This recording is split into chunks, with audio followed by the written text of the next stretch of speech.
what I'm going to share with you guys now comes from a book by an author called Allan Dib. He wrote a book called The One-Page Marketing Plan. You can go read it. It's a very good book. It's not a very complex book. I can explain it to you guys in short terms. It breaks up the marketing plan into 3 phases. Okay? What happens before the sale? What happens during the sale?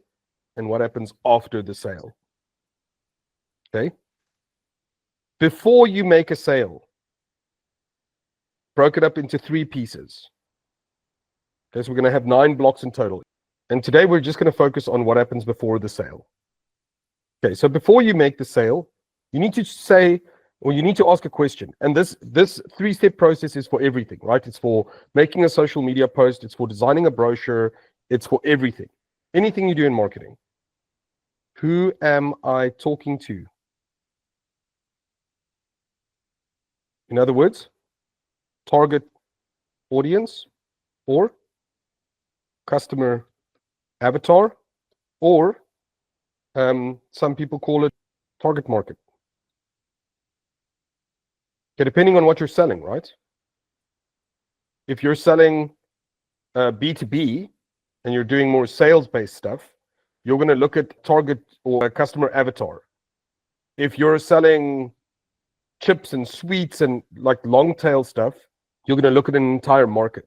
You're not going to define individuals because, you know, Joe might want to buy some sweets, but Pomelo might want to buy some sweets too. So it's too difficult to say all of our customers are straight white men living in Santon, but because it's a more general sort of product. But the question you need to ask is, who am I talking to? Who do I want to read this? The second question you ask is, what do I want to say to them? What do I want to say to them? And that is called a key message. Key message. Okay, key message. Okay, now this is where it becomes technical because I need to determine intent. I need to ask this target audience, what motivates them? What keeps them up at night? What are they afraid of? What would make them stop and listen to the message that I've got to say to them?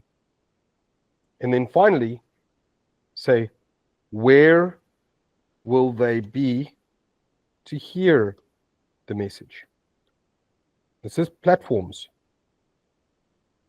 Okay? Or media. Who can define the word media?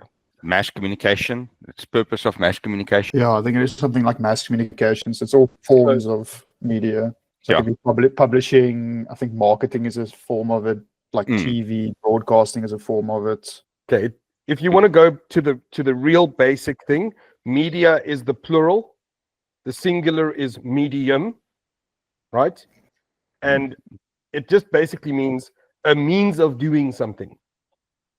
So from an art point of view, your medium would be oil on canvas, watercolor on paper, brown bread on an oak tree.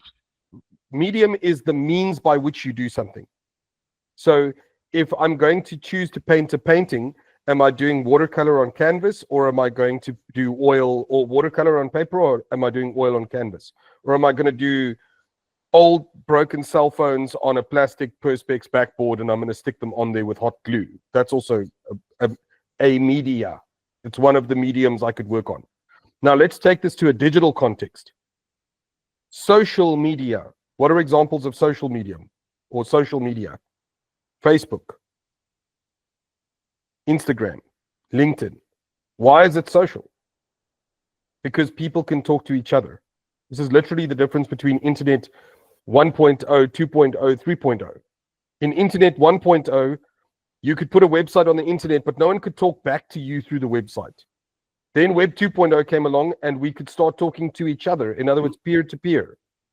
P2P, right? When you're playing a computer game, you've got PvE and PvP, right? PvE is where you're playing against the game. PvP is when you're playing in the game against other players. I feel like even that context describes social media. It's PvE. Exactly. So well, social media would be PvP because you're talking to other people. Though there's NPCs all over the place. There are. There's So no those communication. Those Just would be bots. Russian hoax, Jono, Russian hoax. Those would be the bots that everyone's on about in the Russian hoax scandal. But Yeah. yes, there are some NPCs. There are definitely some bots, but it's mostly supposed to be a PvP environment. How would you think about a blog? That's sort of PvE, right? Because if someone comes and reads the blog article, they're the player. The blog article isn't going to communicate back with them, right? If they can't ask a question, they can't get an answer or ask something that isn't already contained within the article that you've written. Does this make sense? Yeah. Okay, so those are all different media. Social media, by its very nature, is collaborative. You've got other people involved and they're talking to each other.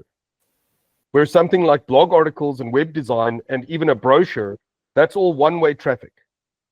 Yes, Jono? I just want to say contextually, especially with the kind of content that we generate, most often it needs to provide value. And I feel like sometimes it can get lost in context because the client is asking us to provide value to them, i.e. share their new employees on social media. But most often what we're trying to do to gain organic traction is to provide value to their intended target audience.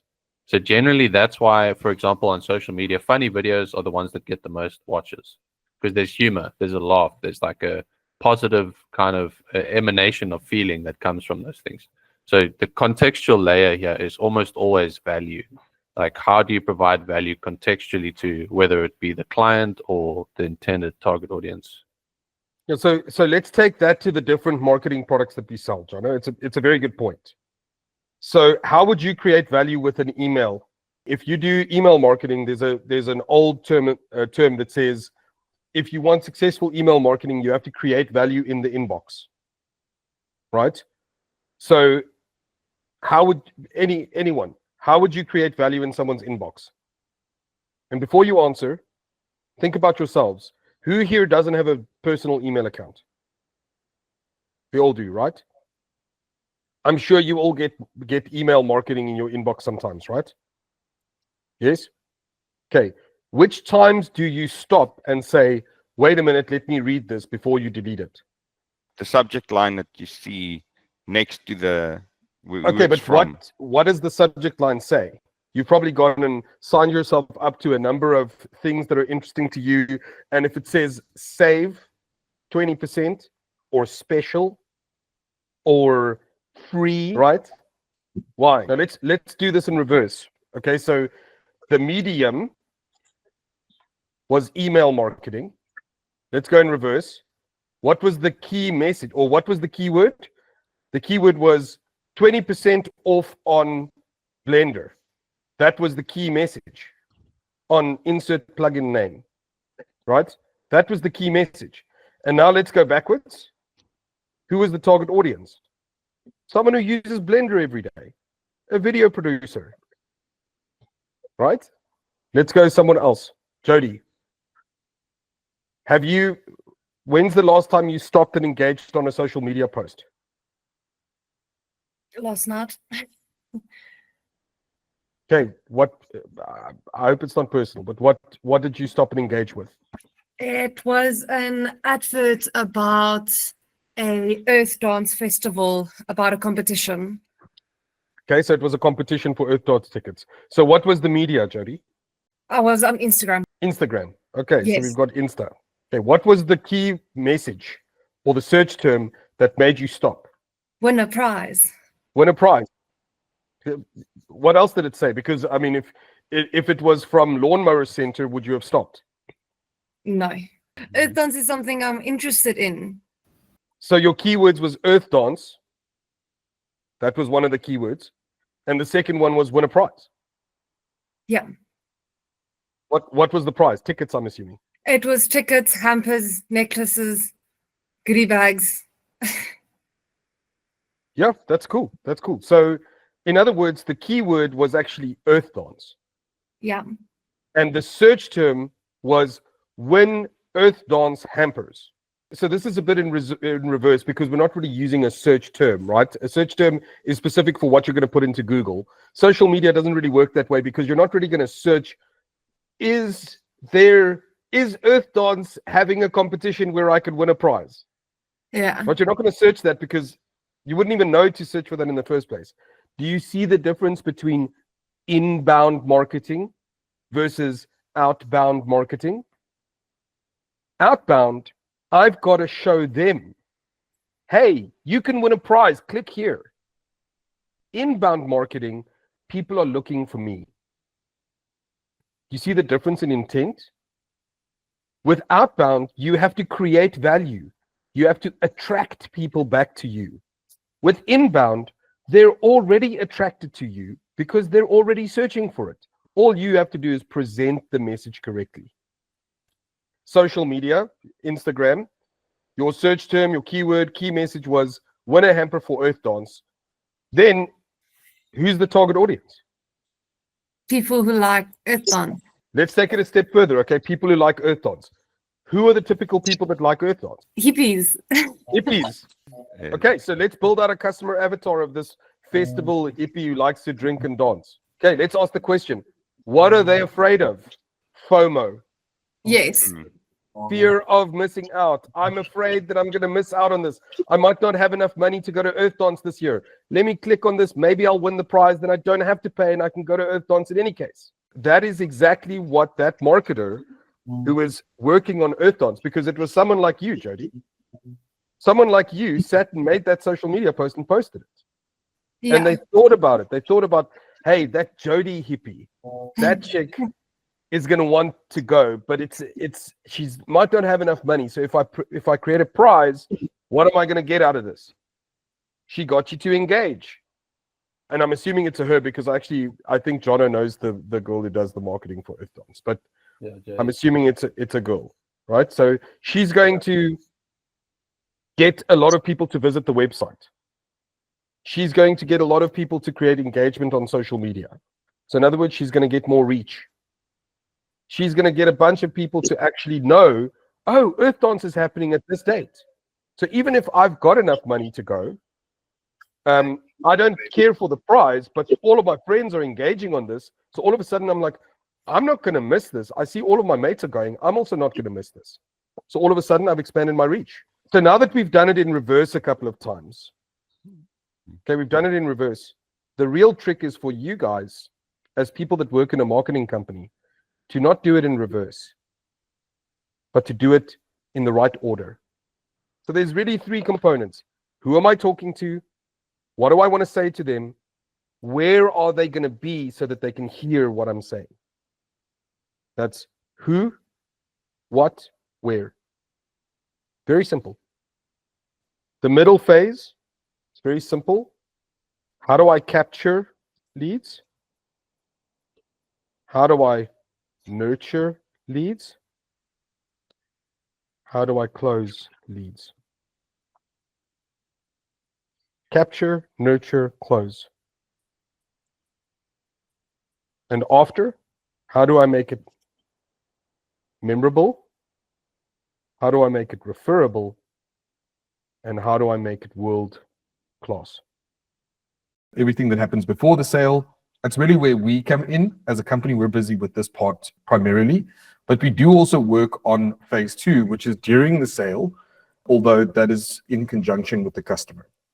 So I'm going to ask around here, how do we capture leads for our customers? Well, we have a few ways. Well, the one is obviously having the forms on the client's website, and then through, let's say, Google Ads, we trigger people to fill in those forms. Okay, so forms on the website, that's definitely one way. We actually capture leads in other ways that's just not registered on our side. And that would be, for example, people that email the email address that we've got on the website. Another way to do it is actually just people replying on or sending a direct message on Facebook, which is why we set up those auto responses. And then the question becomes, once we've captured the lead, how do we nurture them? And what do we mean by nurturing? Well, nurturing is taking someone from, hey, I might be interested in buying this, to, oh yes, I'm actually really interested. I need to talk to someone in sales. That's when this prospect moves into the closing phase, closing the sale or closing the lead, where they want to now make a purchase. And if we can guide that process to go from capturing the lead to nurturing the lead to sending them through to a salesperson to actually close the sale, then we've done our jobs correctly. And I've always said that every single metric is a vanity metric, except for sales. If you can show that you're making sales, then it doesn't really matter how many impressions you're getting or whatever the case may be. I'm not saying those metrics are not valuable. Of course they are. But the real metrics that you want to look at is how much revenue are you making for the client and if they're growing or not, because that is clear and very, very specific answer to the question, is the marketing working?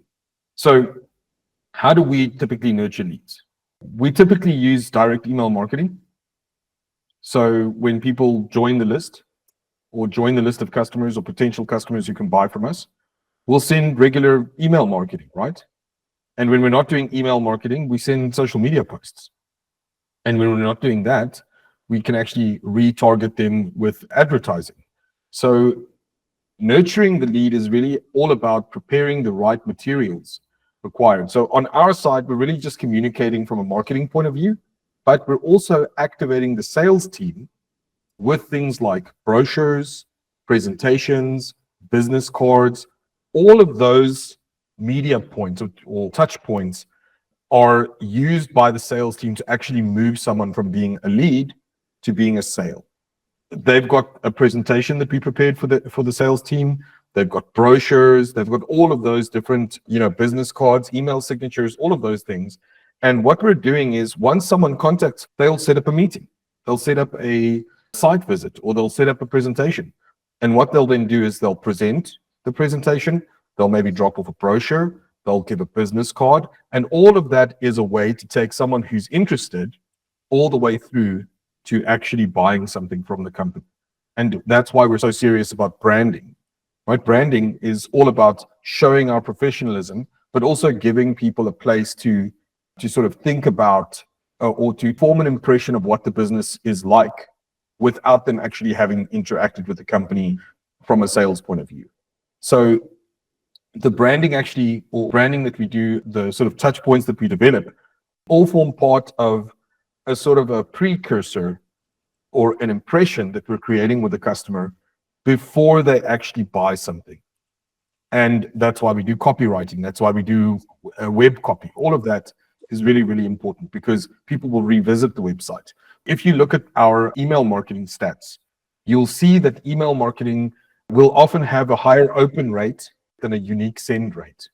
And that means people are forwarding this mail or they're opening the mail more than once. So they're going back and reading these mails later on to find out information. Okay, so that's pretty much it. It's not really more complicated than that.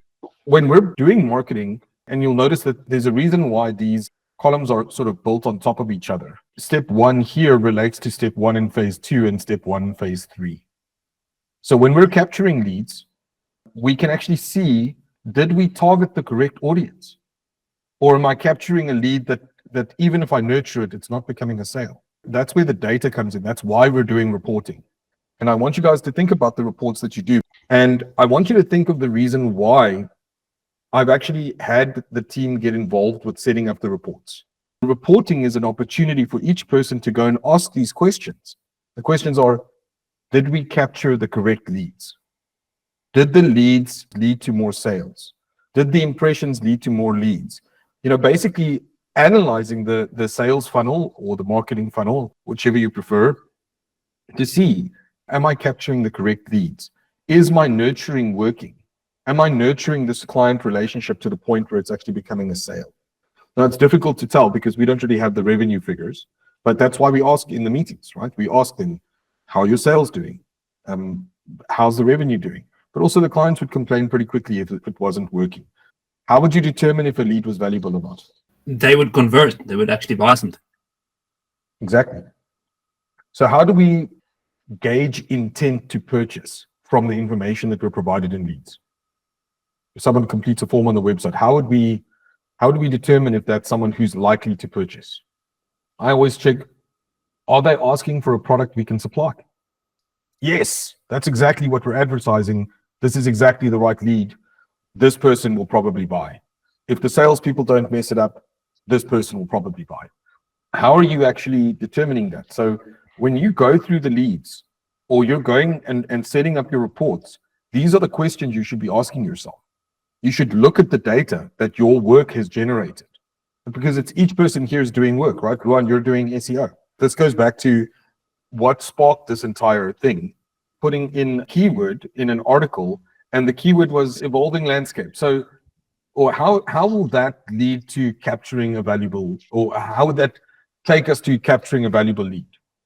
Like, evolving landscape has nothing to do with what Xponent does. It's not a marketing term. It's not a sales term. It's not a product that we sell. So how would we even judge if it was a valuable person visiting us? Maybe it's someone looking for computer game landscapes, right? 3D environments. Maybe it's someone looking for landscaping for their garden. Neither of those are actually valuable to us. So that's what it's all about, is really continuing this idea of saying, who am I talking to during planning? I'm making an assumption. I'm saying the person who's going to buy is probably a homeowner. The person who's going to buy is probably someone with a bit of money. A person who's going to buy is typically female, is typically male, is typically a nurse. And then to craft the message based on that assumption. So you're saying, let me put myself in that person's shoes. If it's a homeowner, what are their concerns? Their concerns are things like property taxes. Their concerns are things like their home value. Their concerns are things like, is my home comfortable? Their concerns are things like, do my friends think I live in a swanky house? Right? Those are true things that people think about and wonder about. There could be other concerns, safety, security. All of those are concerns that we can tap into, and then we craft a message according to that. Now, this is the thing about a key message, is a key message is a core idea, and shouldn't be these like really wordy, massive pieces of text that I see when we're doing the briefs. If you're looking at a key message, it should really be related to, what am I trying to say about this specific client? That would immediately speak to all of those motivations that they've got. If I install this, I'm going to look cool. I'm going to look good. My house is going to look good. It's going to be comfortable, right? So that's the key message that I'm trying to relay. And then translating that by wrapping it or encapsulating that key message in an article, an email, in a social media post, or whatever the case may be. So it really starts with this sort of key message. What do I want them to remember after they've read the article? And then going and crafting the different touch points, platforms, media, all of that. And if you do this phase one correctly, and again, you're guessing because no one has the answer when you start off the process, then you'll see capturing relevant leads. You'll see your nurturing is actually working, because all of the nurturing is going to be related to the key message that you gave them in the first place. And if you do that correctly, that'll lead to sales. I'm going to move on to the after sales section. So this is really where things start becoming very interesting, because when you're looking at phase 3, it's not necessary to do phase 3, but phase 3 is all about doing excellent marketing, doing something that's going to be completely different and completely like stand out in terms of doing great marketing. And that's when you start asking questions like, is my marketing memorable? Is what I'm doing memorable? As in, will people remember it later on? I still remember Joshua Door. You got an uncle in the furniture business. Yeah. What? Who remembers that? I remember it. Maybe we've got some young folks here, but Yep, remember. when I said Joshua Door, you heard the song, right? Yeah, I heard the song. In your head, right? Yes. If I say, I'm loving it. McDonald's. There we go. Right? That's when you know marketing is awesome. When it's really good. Like, I hate Bathroom Bazaar, not because they're a bad company, but because of their terrible advertising. And the terrible advertising is that stupid song that they used to sing. Come to Bathroom Bazaar. Whatever the case may be. But it's memorable. At the moment, 2 big insurance companies that are advertising. The one is Naked and the other one is Pineapple. The issue with Pineapple's advertising is they went on a non-advertising campaign. That was their ad. Their ad was basically, hey, you're probably tired of advertising, so we're not going to advertise to you. Instead, we're going to play a nice song for 30 seconds. It's a perfectly relatable thing to do, but is it memorable? What part of that is going to be memorable? Nothing. Naked, on the other hand, if you see the logo and the color, you immediately know it's going to be a naked ad. And you immediately know, let me read this one because I want to see what this one is. Is it going to be John got naked in the gym? Or is it going to be Susan got naked while doing Pilates? Right? They're using that word naked as a way to attract your attention and to make it memorable. Why do you guys think Coca-Cola is busy doing this campaign with the people's names on it? What would be the motivation for that? To make people buy it because it's got their name on. Exactly. And it's memorable. You're like, oh yes, Coca-Cola even found my name. That's cool. I'm going to remember this. And they also have that thing where we have like the different rugby players, and then you can collect all of them. Yeah, exactly. You know, I've still got like 10 cans of vanilla Coke with all of the different Lord of the Rings characters on it. You still have them. I still have them. Have them. They're still in my bedroom at my parents' house, and they're still full. Imagine drinking a 20-year-old vanilla Coke right now. The real deal. The real vanilla Coke, like when it was still good. Yes, Tashana? I was going to say, with the rugby players' names, my friend and I drove the other day because she was missing Sia. Then we drove all the way to Houghton to go buy a Coke because there was two garages that had one with Sia's name on it that we could find.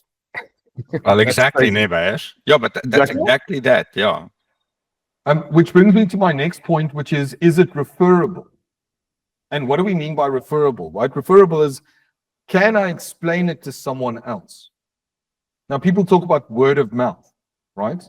If you're doing great marketing, like really, really great marketing, then targeted the correct audience, you crafted a key message that actually makes sense to them. You've chosen the accurate platforms and touch points that people can actually find the messaging on. You're capturing these leads. And by the way, this is different. Lead capture, lead nurture, and closing leads is different from consumer marketing. Although it's not that different because you're capturing the lead in their mind. They're becoming interested. You're nurturing that lead to get them to buy, right? Think about this nurturing thing. Coca-Cola is literally nurturing its relationship with you without ever talking to you. They're just putting your name.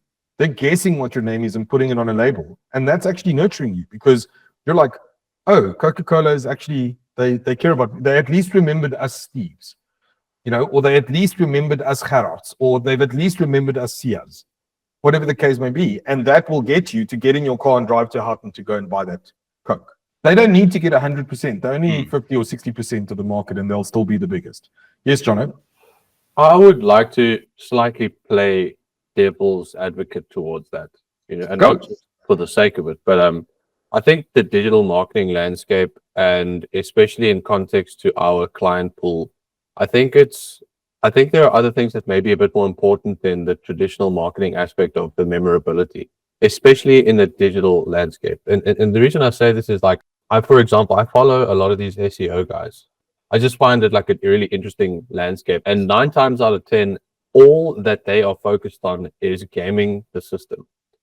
And I actually understand that approach in context to digital marketing because it's like, if you're marketing a business that isn't publicly accessible or as accessible as something like Coca-Cola, and what I mean by accessible is those companies have, you know, large scale advertising campaigns in regards to like public facing platforms like radio or, you know, storefronts, these kind of things. There, I 100% agree. The traditional marketing approach of memorability, strong brand colors, like all these things are definitely some of them that are relevant to digital marketing. But as an aside, if the company isn't as accessible, I feel like needs to not only target top of funnel, meaning like informational, value orientated marketing, but actually more specifically, and if not more importantly, they need to be targeting bottom of funnel.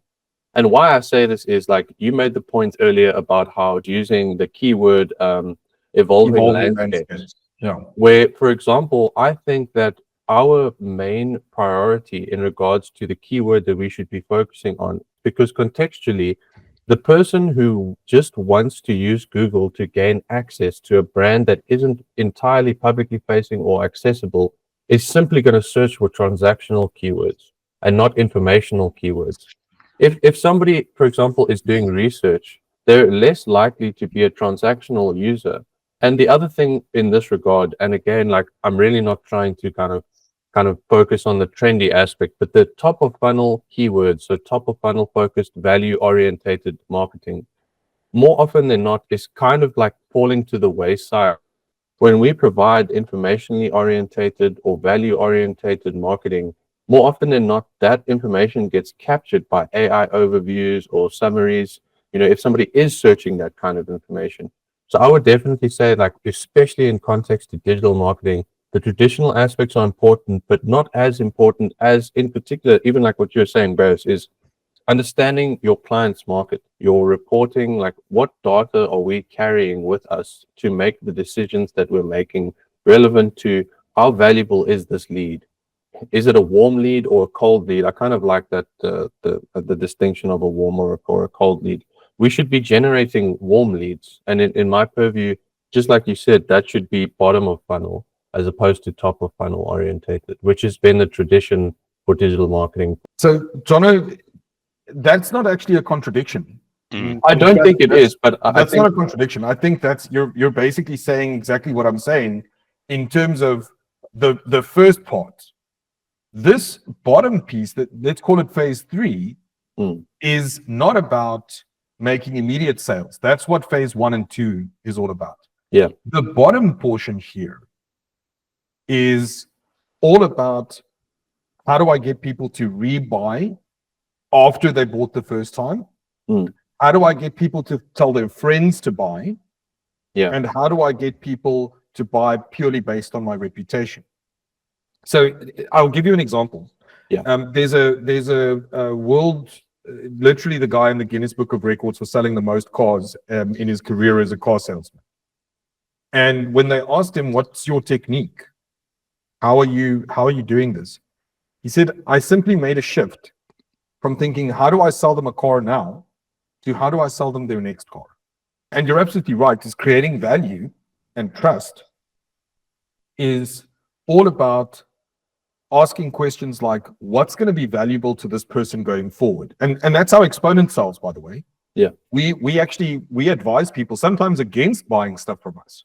And that seems counterintuitive because it's like, why would I tell someone to not buy from me? But by doing that, people actually go, oh, wow, this person's actually got my interest at heart. I can trust this person going forward. And oftentimes those clients will come back later and buy something else from us. And then taking advantage of the sort of world-class idea of saying, how do I make this world-class? Jono, what you were talking about earlier, in terms of the sort of bottom of the funnel marketing and all of that kind of stuff, that's often referred to as growth hacking. You can go check that out. It's called growth hacking. There's a growth hacking lab in South Africa at Edenvale. So they look at like viral loops and how to make things viral and everything. And he had this saying that I really like to say, and he said, you can't hack crap. So choose the product that you're marketing very carefully. Because if you're selling crap, it's very difficult to tell people that it's world-class because you know it's not. But yes, Jono. I mean, I think I've maybe made it a bit convoluted, but the only contradiction I think with digital marketing that I was trying to make in contrast is that I think the traditional aspect is more often than not secondary, relevant to how a lead is generated, especially in terms of capturing a lead when it comes to, especially, let's say, organic SEO and even pay-per-click. It's like, the first or the primary objective there, I think, is to focus on the transactional aspect as opposed to the informational and value-orientated aspect. Because if you think about it this way, the traditional aspect is secondary, especially on Google, because the first thing you see is your headlines, let's say the small summary that's underneath your main page title on Google with a very small little circular logo. So if you think about it this way, your main point of accessibility being Google, the main focus relevant to there is the transactional aspect, buy Hone tubes, buy Chrome bar, or that is the primary, in my purview, is the primary function of digital marketing, as opposed to everything before and after the sale can also be a bit more relevant to the traditional aspect. I'm just saying, like, in regards to like the way traditionally digital marketing has been done, versus the way, I don't know, I see like these SEO guys capturing warmer and warmer leads. It's focusing specifically on the transactional aspect. AI is making information all that more accessible if you think about it. But yeah, I do agree with everything that you've said. Like, I think also like a really important facet here, and I think one that Xponent executed very well, is maintaining trustworthiness over time. You know, it's said like more often than not in business that it's, if not always, it's more expensive to sign a new customer than it is to retain an existing one. You know, and I think that's what we do really well. It's almost as if like as soon as we sign someone, it's difficult for them to leave. So yeah, I think we do that really well. I just think where we could maybe, and the reason I decided to try and maybe push a little bit of my transactional keyword agendas, because I think maybe that's where, especially with my experience with the website and the content that we write, maybe that's a little bit of where kind of failing, is targeting specifically in our content and our capacity to market the transactional aspect of what the business is offering, you know, the actual product or the actual service, as opposed to talking about I think we talk about the value really well. I think we've nailed the traditional aspects of marketing really, really well. But for hot leads, for warm leads, it's very transactional orientated. You know, if I want to buy aluminum glass windows and doors, I'm going to either search aluminum glass windows or doors or buy aluminum glass windows and doors, you know? Yeah. Or aluminium companies near me, stuff like that. Yeah, exactly. Near me, buy, for sale, those words. Yeah. But those are your core ones, right? And that's what Yeah. we hit in any case. But then we've got the side ones, and that's how you improve, because you need more keywords, right? You need to broad out, and you need to capture people who are only interested. They still don't know what they want. And then they remember you, or they want to understand something. Like, for example, my house, it is sometimes noisy here by me. And then I went to check, but how can I reduce the noise? And then it came onto double glazed windows. And then I searched double glazed windows, you know. So you do get those other ways around. It's also important to eat those side, because we start in the middle, right? And we work out. And then eventually it's like, no, the rest isn't worth it. The outside, you know, the non-relevant at all circle. But it's not just core. We need to work around the core as well. Agreed. So, Jono, it's actually a really interesting point. We can actually do an entire talk just on this topic. But basically, the idea you're conveying here is actually, I would actually say to some extent, it's, to my understanding, it's almost the exact opposite. And what I mean by that is, in the past, in traditional marketing, before we had digital, people would actually first go to a salesperson. So they'll look in town, where can I buy shoes? Where can I buy tubing? Where can I buy aluminum and glass and whatever? And they would actually go down Main Street or drive or pick up the telephone book and go through and look for people. And then they would phone and get information from a salesperson. And the salesperson would then guide the purchase.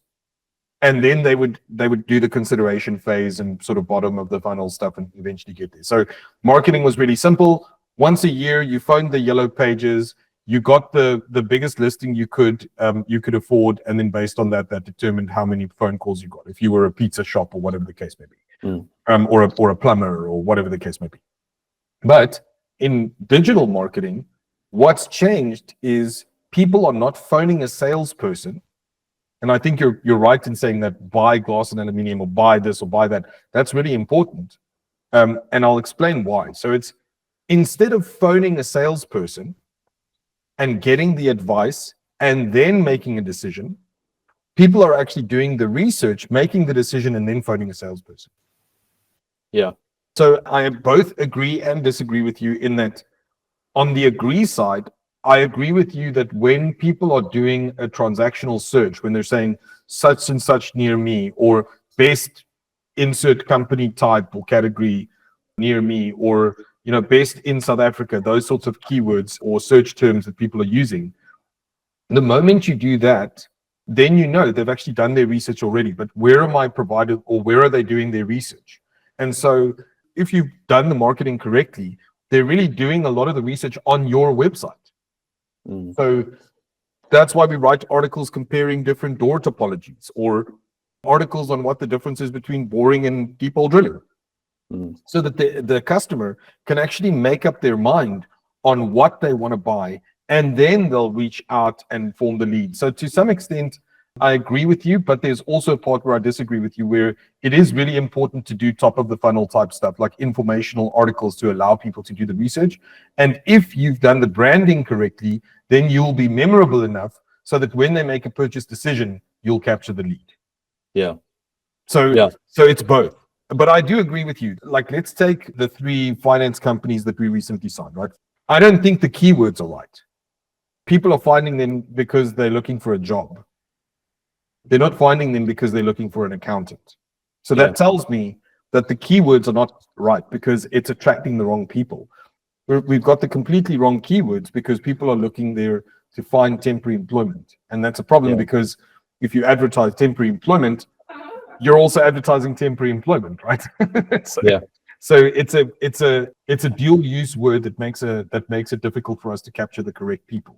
But that's the perfect case for the difference between broad match and exact match keywords. A perfect case for the difference between informational keywords versus transactional keywords, and a perfect case for using negative keywords to prevent people from getting to the website. I'm currently looking for someone to replate my silverware with nickel. So, and they're all damaged because it's super old. So people have scrubbed them and broken them over the years. So what I've done now is I found a place that electroplates silverware with nickel. They're in Cape Town. So I'm actually busy packing stuff up to send it there. But you know how difficult it was to find that company? Because they don't have any SEO. There are no articles about what they do. I had to literally drive to an antique dealer and ask them how they refurbish their stuff. And then he was like, oh, here's a card, phone this guy. So you see what I'm getting at is there's top of the funnel where if you're searchable and people are doing research, they'll find you. But yes, you should be memorable enough so that they're like, oh yeah, who's that company? Because by the way, I lost the card and then I couldn't find the company online again. And I had to drive back to the antique shop, by the way, because I couldn't remember the name of the company. I couldn't remember what search terms, and they had no searchable keywords on their website. So I don't even think they're indexed. So I actually had to drive back to the place and ask the guy for another business card. And then eventually he gave me one. So yeah, that all speaks to this sort of stuff about memorability, referability, and being world class. I just wanted to make sure that everyone got this. Are there any questions? No? Nicole, I'd love to actually take some time to talk to you about how this is relevant in an e-learning context. Because I know it seems, oh, it's marketing, it doesn't make a difference. But this stuff is actually quite important. Like if you think about the way that you structure courses, you've got a target audience. Right? You literally at the beginning of the course, you say, what is the learner going to learn? That's your key message. Yeah. And then you've got to ask, what's the correct platform for this? Am I going to do it in digital, or do I need to have an in-person component, or am I going to make it infographic? You know, what, and not even that, even if it's digital, is it going to be an infographic or a video or text? What's relevant to that target audience? And then the same thing, how do you capture a learner? How do you get that learner to say, yes, I'm interested, I'm going to enroll in this course? How do you nurture them through the course, and how do you close them by giving them a certificate? Yeah. And then asking the question, how do you make the work memorable so that they actually remember what they learned? How do you make it referable so that they tell their friends, hey, you should probably do this course. I got a lot of value out of it. And then finally, how do I make it world class? So this is very relevant to an e-learning context, by the way. No, 100%. Okay, so that is Allan Dib's one-page marketing plan in a nutshell, saving you guys all the time to read that book. I hope you learned something valuable out of it. The real thing that I want you to think about as you take away this lesson, or the takeaway that I want you to have from this lesson, is be intentional about what you're doing. Don't just fill in that section on the brief template to get it done. Be intentional. Ask the question, why am I doing what I'm doing? Am I doing it because, like Jono said, I want to address a purchase intent? Am I doing this because it's informational? Am I doing this because I want people to find the website and do research? Like, why am I actually making this piece of content? And then ask yourself the question, how am I conveying this message? What is the core of what I want them to remember? And the thing is, if I asked you to remember the entire Moby Dick, you wouldn't remember that book, right? Because it's massively long. But if I told you, you've got an uncle in the furniture business, Joshua Dorr, that's memorable. That's easy to remember. So trying to keep the key messages really, really short and impactful is really the way to make it memorable. I mean, McDonald's, I'm loving it. Coca-Cola's tagline at some point was a single word, enjoy Coca-Cola. The other one was make it magic, I think. They've had a couple over the years. But the point that I'm making is choosing a key message is all about making it memorable, making it so that people remember the company's name, that they remember the company that actually provided the information. Yes, Jono? If I can just bring a quick contextual example to this, and like I think I'm slightly a marketer at heart because I love the concept and like the whole. I'd hope so. Yeah, otherwise you're in the wrong place. Yeah. So like I was in a meeting with Stian that he asked me to join, and he was talking to them about this marketing. I forget the name of it. This like what kind of marketing strategy that he wanted to kind of put them through. And as he was speaking about it, I opened up Obion and I looked at over the last like 3 months or something, most visited page, right? And funny enough, and aside from the contact page, the most visited page was the About Us page. And when I looked at the About Us page, the main content focus there, especially in terms of the value offering, was the #1 trusted time and attendance solution, and then the reviews from the reputable companies. And just that small piece of information alone, and sharing that with them, the clients who may not even know that that's in their report, because I guarantee most of the clients don't even look at them. But I feel like just that bit of information, even now, sparked the whole new chain or new avenue of marketing for them. To reconcile their value offering, the #1 trusted time and attendance solution, with what people are looking at the most. So just like I think data-orientated decisions are really important. And if anything, like that hits home in regards to what you've said today. It's just like making data-orientated decisions. And that for me is the intentful aspect of marketing. So exactly, being purposeful, being intentional, not just doing stuff because it's, oh, I've been tasked with making an article. Let me just quickly plug this into ChatGPT or whatever and getting an article spit out. So this is the thing with the age of AI. It's now all about intention. Yeah. Not difficult to write the article anymore. It's not difficult to make the content anymore. It's not even difficult to build the websites anymore. I mean, you built a website in like 30 seconds the other day. And yeah, something like that. He built it in 30 seconds. And that's the point, is delivering the actual media is no longer difficult.